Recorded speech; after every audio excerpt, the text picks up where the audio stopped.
Welcome to chapter 7 in A Study in Scarlet, and this is the last chapter in part 1. A Light in the Darkness, brought to you by the amazing people at Project Gutenberg, which is linked in the description, and my disembodied voice. Let's go ahead and kick it off. The intelligence with which Lestrade greeted us was so momentous and so unexpected that we were all three fairly dumbfounded. Gregson sprang out of his chair and upset the remainder of his whiskey and water. I stared in silence at Sherlock Holmes, whose lips were compressed and his brows drawn down over his eyes.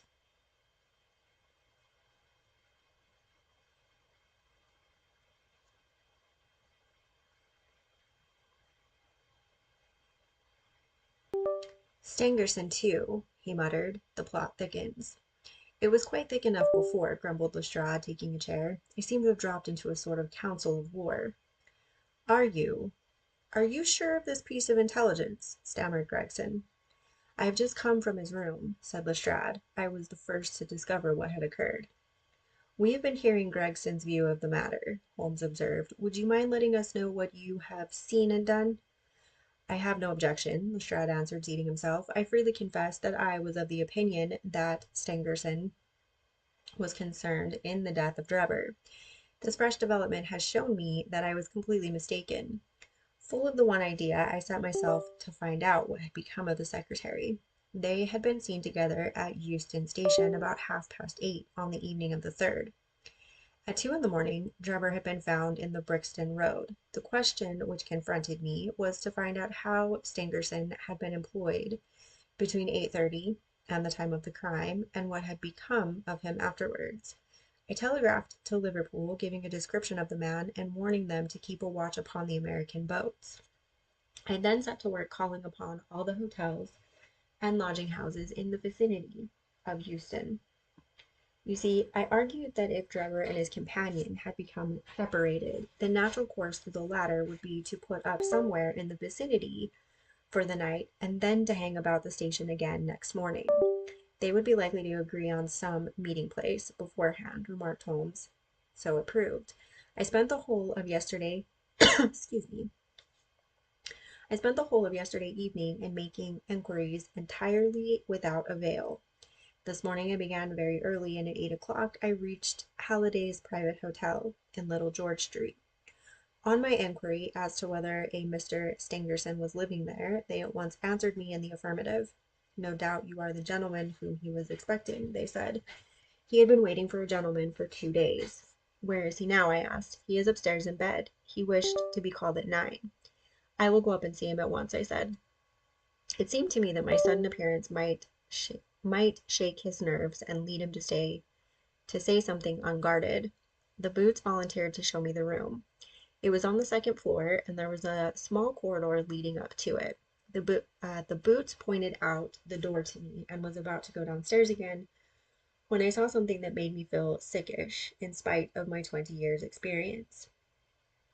From under the door there curled a little red ribbon of blood, which had meandered across the passage and formed a little pool along the skirting at the other side.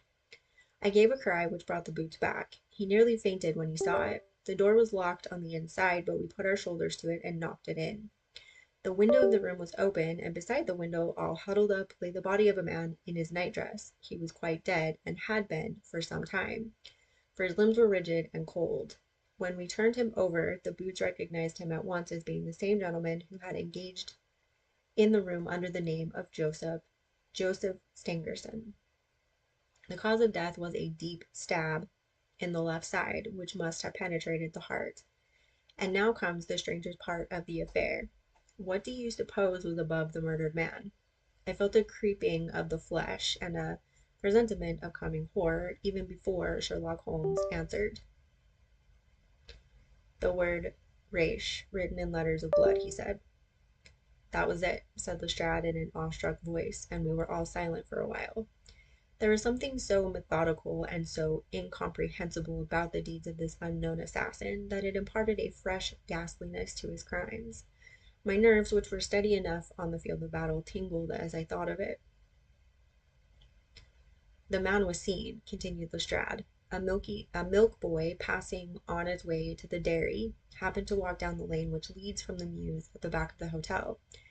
He noticed that a ladder, which usually lay there, was raised against one of the windows of the second floor, which was wide open. After passing, he looked back and saw a man descend the ladder. He came down so quietly and openly that the boy imagined him to be some carpenter or joiner at work in the hotel. He took no particular notice of him, beyond thinking in his own mind that it was early for him to be at work. He has an impression that the man was tall, had a reddish face, and was dressed in a long, brownish coat. He must have stayed in the room some little time after the murder, for we found blood-stained water in the basin where he had washed his hands, and marks on the sheets where he had deliberately wiped his knife. I glanced at Holmes on hearing the description of the murderer, which tallied so exactly with his own. There was, however, no trace of exultation or satisfaction upon his face. "Did you find nothing in the room which could furnish a clue to the murderer?" he asked. "Nothing. Stangerson had Drebber's purse in his pocket, but it seems that this was unusual, as he did all the paying. There was 80 odd pounds in it, but nothing had been taken. Whatever the motives of these extraordinary crimes, robbery is certainly not one of them. There were no papers or memoranda in the murdered man's pocket, except a single telegram, dated from Cleveland about a month ago, and containing the words, 'J.H. is in Europe.' There was no name appended to this message." "And there was nothing else?" Holmes asked. "Nothing of any importance. The man's novel, with which he had read himself to sleep, was lying upon the bed, and his pipe was on a chair beside him. There was a glass of water on the table, and on the window-sill a small chip ointment box containing a couple of pills." Sherlock Holmes sprang from his chair with an exclamation of delight. "The last link!" he cried exultantly. "My case is complete." The two detectives stared at him in amazement. "I have now in my hands," my companion said confidently, "all the threads which have formed such a tangle. There are, of course, details to be filled in, but I am as certain of all the main facts, from the time that Drebber parted from Stangerson at the station up to the discovery of the body of the latter, as if I had seen them with my own eyes. I will give you a proof of my knowledge. Could you lay your hand upon those pills?" "I have them," said Lestrade, producing a small white box. "I took them in the purse and the telegram, intending to have them put in a place of safety at the police station. It was the merest chance my taking these pills, for I am bound to say that I do not attach any importance to them." "Give them here," said Holmes. "Now, doctor," turning to me, "are those ordinary pills?"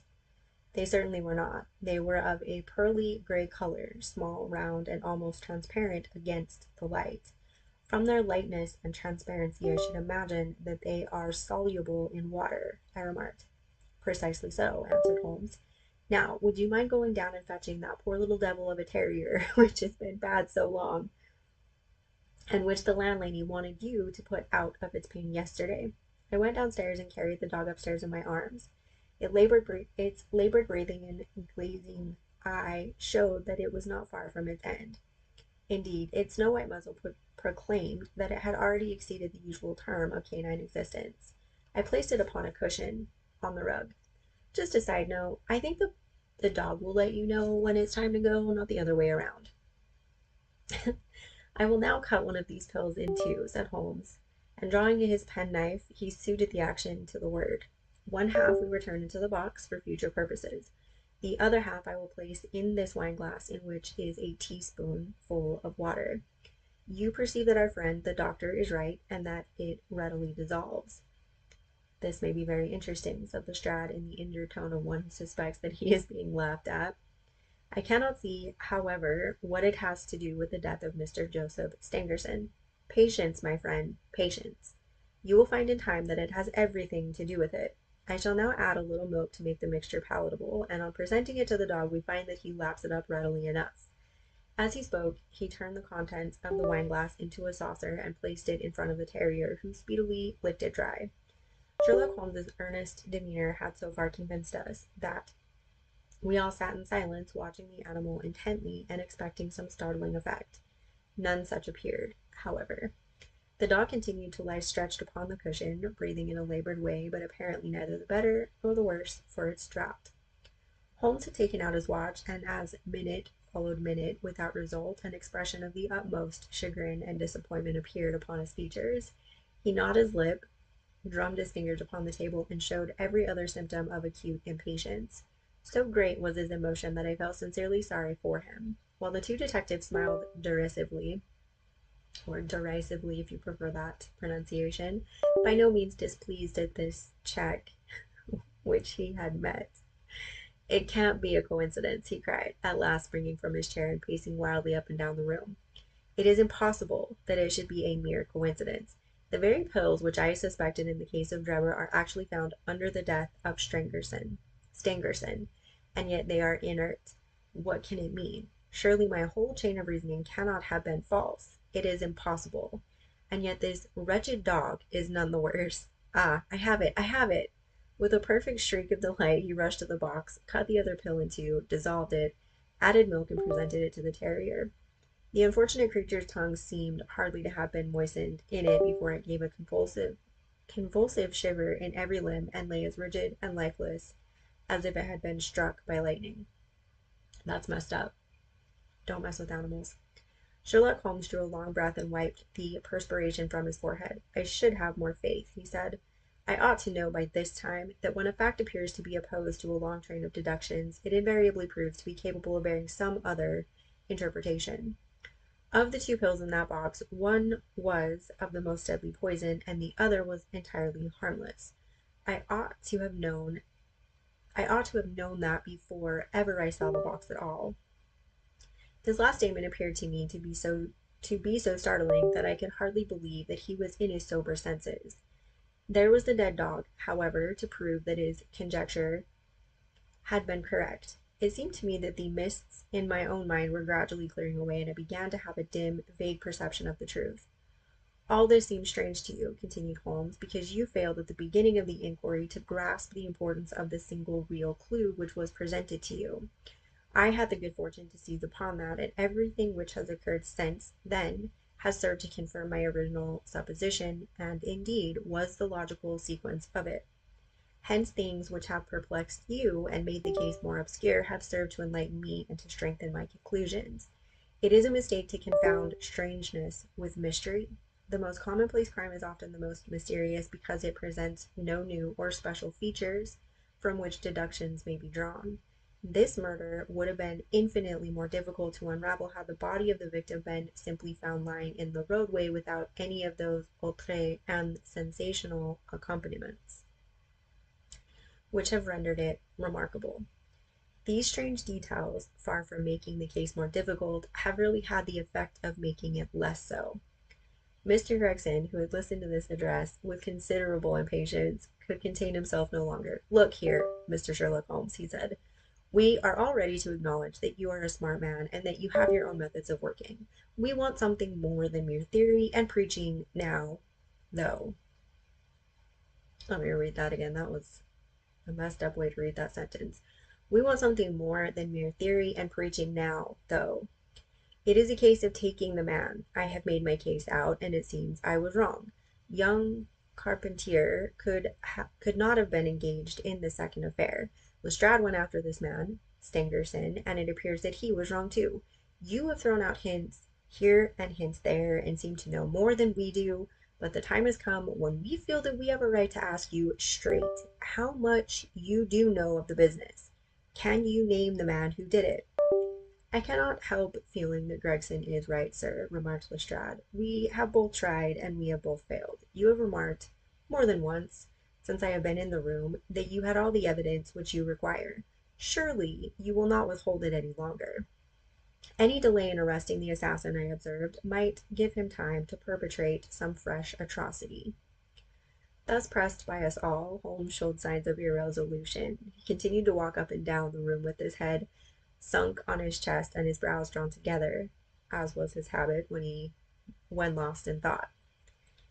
"There will be no more murders," he said at last, stopping abruptly and facing us. "You can put that consideration out of the question.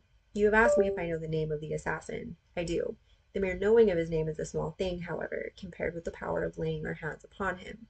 This I expect very shortly to do. I have good hopes of managing it through my own arrangements. but it is a thing which needs delicate handling, for we have a shrewd and desperate man to deal with, who is supported, as I have occasion to prove, by another who is as clever as himself. As long as this man has no idea that anyone can have a clue, there is some chance of securing him. But if he had the slightest suspicion, he would change his name and vanish in an instant among the 4,000,000 inhabitants of this great city.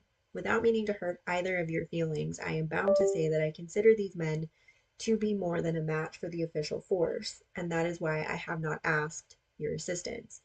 If I fail, I shall, of course, incur all the blame due to this omission, but that I am prepared for.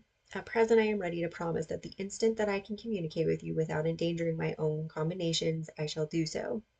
Gregson and Lestrade seemed to be far from satisfied by this assurance, or by the depreciating allusion to the detective police. The former had flushed up to the roots of his flaxen hair, while the other's beady eyes glistened with curiosity and resentment. Neither of them had time to speak, however, before there was a tap at the door, and the spokesman of the street Arabs, young Wiggins, introduced his insignificant and unsavory person. "Please, sir," he said, touching his forelock, "I have the cab downstairs." "Good boy," said Holmes blandly. "Why don't you introduce this pattern at Scotland Yard?" he continued, taking a pair of steel handcuffs from a drawer. "See how beautifully the spring works. They fasten in an instant." "The old pattern is good enough," remarked Lestrade, "if we can only find the man to put them on." "Very good, very good," said Holmes, smiling. "The cabman may as well help me with my boxes. Just ask him to step up, Wiggins." I was surprised to find my companion speaking as though he were about to set out on a journey, since he had not said anything to me about it. There was a small portmanteau in the room, and this he pulled out and began to strap. He was busily engaged at it when the cabman entered the room. "Just give me a help with this buckle, cabman," he said, kneeling over his task and never turning his head. The fellow came forward with a somewhat sullen, defiant air, and put down his hands to assist. At that instant there was a sharp click, the jangling of metal, and Sherlock Holmes sprang to his feet again. "Gentlemen," he cried with flashing eyes, "let me introduce you to Mr. Jefferson Hope, the murderer of Enoch, Drebber, and of Joseph Stangerson." The whole thing occurred in a moment, so quickly that I had no time to realize it. I have a vivid recollection of that instant, of Holmes's triumphant expression, and the ring of his voice, of the cabman's dazed, savage face as he glared at the glittering handcuffs, which had appeared as if by magic upon his wrists. For a second or two we might have been a group of statues. Then, with an inarticulate roar of fury, the prisoner wrenched himself free from Holmes's grasp, and hurled himself through the window. Woodwork and glass gave way before him, but before he got quite through, Gregson, Lestrade, and Holmes sprang upon him like so many staghounds. He was dragged back into the room, and then commenced a terrific conflict. So powerful and so fierce was he, that the four of us were shaken off again and again. He appeared to have the convulsive strength of a man in an epileptic fit.